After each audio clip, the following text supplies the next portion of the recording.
네, 안녕하세요. 원영덕입니다. 오늘도 원영덕의 진실정치 애청해주셔서 감사합니다. 제 음향이 잘 안 들린다고 최근 2개 에피소드에서 그런 건의를 많이 하셨는데요. 오늘 음향 제대로 잡혔는지 댓글로 좀 답변 부탁드립니다. 지난주에 나온 뉴스 중에서 가장 큰 뉴스 중에 하나였죠. 넷플릭스 주가가 20% 이상 떨어졌는데요. 저도 과거 2004년에 제가 산 적이 있었습니다. 넷플릭스 주식을요. 항상 관심 있게 지켜봤는데 넷플릭스 분석한 기사 중에 월스트리트저널에서 가장 이렇게 분석을 잘했더라고요. 그래서 왜 폭락했는지 거기에 대해서 설명을 하도록 하겠습니다. 월스트리트저널하고 베런스 토대로 인용한 거예요. 일단 디즈니하고 애플, 특히 애플도 이제 컨텐츠 비즈니스 뛰어들지 않았습니까? 경쟁사들이 이렇게 뛰어들고 선전하고 있는 것, 그게 영향을 미친 것으로 봅니다. 저만 해도 솔직히 저는 이제 디즈니를 더 선호합니다. 넷플릭스보다는요. 지금 11월 이후 10% 떨어진 상황이라고 합니다. 주가가. 넷플릭스 보면 이제 구독자가 830만에서 4분기, 작년 4분기 830만 신규 구독자를 기록했는데요. 이건 그 전망치였던 850만보다 200만이 적었습니다. 이제 떨어졌던 결정적인 이유, 주식이 폭락한 결정적인 이유는 250만, 다음 1분기에, 올해죠. 올해 1분기 250만 명 신규 구독자만 예상을 했습니다. 이건 월스트리트 월가가 예상한 570만보다 훨씬 밑도는 수치라고 할 수가 있겠습니다. 그러니까 전망이 안 좋은 거죠. 넷플릭스가. 전망이 안 좋은 이유 중에 하나는 이제 팬데믹 동안에 가장 많이 성장한 회사 아닙니까 또? 다 이제 격리하면서 할 거 없으니까 이제 넷플릭스 많이 본 거죠. 그리고 지난 분기에 바이백이 거의 없었다 그럽니다. 그것도 이제 주식에 악재가 됐고요. 이제 CEO 리드 헤이스팅스, CEO 리드 헤이스팅스 이분도 뭐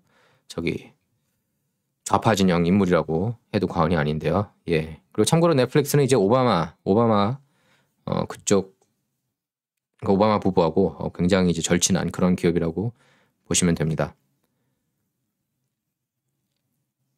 그 백악관 나오고 나서 계속 특집 시리즈 또 나오기도 했죠. 미셸 오바마에 대해서도 그렇고 버락 오바마 또 토크쇼에 나오기도 했습니다. 그래서 경제 행사들이 급성장하고 있는 게 넷플릭스한테 악영향을 미치고 있고요.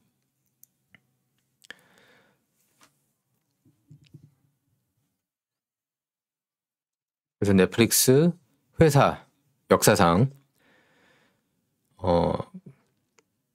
4분기 기록 중에 역대 최악 기록했습니다.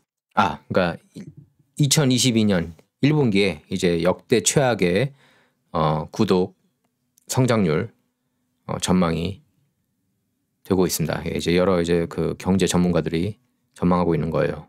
그래서 2022년에 원래 한 2,600만 신규 구독자 전망했는데 이게 이제 1,700만으로 줄어들 것으로 그렇게 전망을 했습니다. 이게 에버코어 ISI, 거기 그 주식 분석가 마크 메헤이니가 그렇게 전망을 했습니다. 제가 뭐 주식 분석은 자주는 아니지만 가끔 가다가 여러분께 했습니다. 그 트럼프가 당선됐을 때는 러셀 2000 투자 많이 하시면 많은 이윤을 보실 거라고 제가 전망한 적이 있었고요. 그리고 제가 작년에 정치인들이 가장 많이 투자하는 주식 탑 10 꼽아서 여러분께 전해드렸습니다. 아마 거기 투자하신 분들은 작년에 만약에 팔았다면 큰 손해가 없었을 겁니다. 그리고 여러분께서 아셔야 되는 게 기본적으로 빅테크 컴퍼니들이 예를 들면 뭐 넷플릭스뿐만 아니라 애플, 아마존 이런 기업들이 이제 그 북가주 샌프란시스코, 샌호세 이런 지역에 많이 있기 때문에 낸시 펠로시 연방 하원의장 신기를 건드릴 수가 없다고 그래요. 그래서 당연히 이제 급진좌 성향을 보일 수밖에 없습니다. 11월 이후 40%나 떨어졌는데요. 일부 경제지는 지금이 사는 시기다. 다시 사는 시기라고 그렇게 전망을 하고 있습니다. 넷플릭스 그 인기 시리즈들이죠. 그 오자크, 그다음에 Stranger Things, 위노나 라이더 나오는 드라마. 저도 90년대 위노나 라이더 많이 좋아했었습니다. 그다음에 스퀴드 게임, 예, 오징어 게임 두 번째 시즌. 이게 언제 나올지는 모르겠지만, 예, 그게 기대할 만하다고 하네요. 그리고 한국 시장, 뭐 인도 시장 이런 데 뚫지 않았습니까? 넷플릭스가. 그래서 그런 시장 진출, 해외 시장 진출이 다른 기업들에 비해, 경쟁사들에 비해 5년 앞서 있다고 그렇게 얘기를 하고 있습니다. 그래서 전망이 꼭 나쁘지 않다. 예, 이런 기사가 나와서 여러분께 전해드립니다. 한국 한인분들도 이 주식을 많이 갖고 있는 것 같더라고요. 넷플릭스를. 참고로 저는 넷플릭스로 전혀 재미를 못 봤습니다. 예, 옛날 2004년에 사서 그 해 팔았던 것 같아요. 예. 자, 이거 보시면은 이제 진보 진영이 넷플릭스 좋아한다는 것을 알 수가 있습니다. 뭐 데이비드 레터맨 급진 좌파 토크쇼 진행자입니다. 예, 제이 레노가 이제 중도 좋아하고요. 그 한창 토크쇼 진행했었을 때는 딱 중도였습니다. 50% 진보 진영 비꼬는 조크, 그 다음에 나머지 50%는 보수 진영 비꼬는 조크를 그렇게 했다고 그래요. 그러니까 제이 레노가 이제 그 심야 토크쇼 킹이라고 부르죠. 예, 킹 오브 레이트 나이트 쇼라고 불렀습니다. 그리고 저도 개인적으로 제이 레노가 훨씬 더 웃겼던 것 같아요. 데이비드 레터맨보다. 인터뷰는 이제 레터맨이 좀 더 날카롭게 했습니다. 그리고 2018년 1월 오바마가 그 백악관에 나오고 나서 처음으로 나왔던 토크쇼도 역시 이렇게 공중파 방송이 아니라 넷플릭스였습니다. 그때 이제 수염을 엄청 기른 데이비드 레터맨하고 데이비드 레터맨 쇼에 나와서 예, 나왔습니다. 자, 이 문장을 보면은 그냥 진보가 아니라 강성 진보, 그러니까 급진 좌파 진영 어젠다를 쫓는 그런 회사라고 볼 수가 있겠습니다. 넷플릭스는요. 그 컨텐츠를 봐도 다 마찬가지예요. 예. 보수 진영이 쌍수를 들며 환영할 만한 그런 컨텐츠가 거의 없습니다. 보면 여기 보시면 특히 트럼프가 백악관 들어간 이후, 이거 2017년이죠. 예, 그때 이후로 본격적으로 정치색을 많이 드러낸 기업입니다. 2017년 드라마 뭐 Get Me Roger Stone, 그리고 트럼프 다큐 시리즈도 있고요. 예, 그것도 좀 비판적으로 보고 있고 트럼프에 대해서. 그리고 제프리 앱스틴 그 다큐 시리즈도 있는데요. 그것도 역시 보면은 자꾸 트럼프하고 연결하려는 모습을 보입니다. 물론 뭐 제프리 앱스틴하고 트럼프가 옛날에는 친구였죠. 하지만은 진작에 그 연결고리를, 그러니까 앱스틴하고 안 만난 지 수십 년이 지났는데도 그런 점은 거의 언급을 안 합니다. 그리고 빌 클린턴하고 훨씬 더 절친하지 않았습니까? 제프리 앱스틴이 여자들 데리고 백악관에 10번 이상 갔다 그러잖아요. 예, 그런 내용에 대해서는 전혀 보도를 안 합니다. 그 다큐 시리즈 보면은요. 그리고 뭐 26번 그 롤리타 익스프레스 타지 않았습니까? 비행기 타서 앱스틴 아일랜드 26차례 걸쳐서 갔다는 건 보도 안 하고 있어요. 그리고 얼마 전 사망했죠. 그 밥 세겟, 풀 하우스. 여러분께서 아마 그 AFKN, 한국에서 AFKN 통해서도 많이 시청하셨을 거라고 봅니다. 저도 옛날에 한국에 있었을 때 많이 봤던 건데요. 풀 하우스. 재미는 없었습니다. 근데 왜 봤는지 모르겠어요. 그때. 하여튼 인기가 많아서 한번 봤는데, 풀 하우스 주인공이죠. 풀 하우스 속편이 이제 넷플릭스에도 나오고 있거든요. 이제 끝났죠. 그것도 풀러 하우스인데, 그것도 보면은 트럼프가 마치 악마인 것처럼 그렇게 묘사를 해요. 예, 악마 대통령인 양. 그래서 이 사진을 보면은 예, 트럼프 캠페인 스파이 했던 장본인 중에 한 명인 수잔 라이스 전 백악관 국가안보보좌관이 이렇게 이 사진으로 들어가 있습니다. 그래서 오바마도 회사를 차렸는데요. Higher Ground Production이라고요. 오바마 쪽에 이렇게 1억 4,300만 달러나 주면서 계약도 체결을 했습니다. 굉장히 그 강성 진보, 버락 오바마는 급진 좌파 정치인이라고 봐도 무방합니다. 그 사람의 어젠다 뭐 다 보수적인 게 하나도 없어요. 중도인 것도 없고 완전 강성 진보입니다.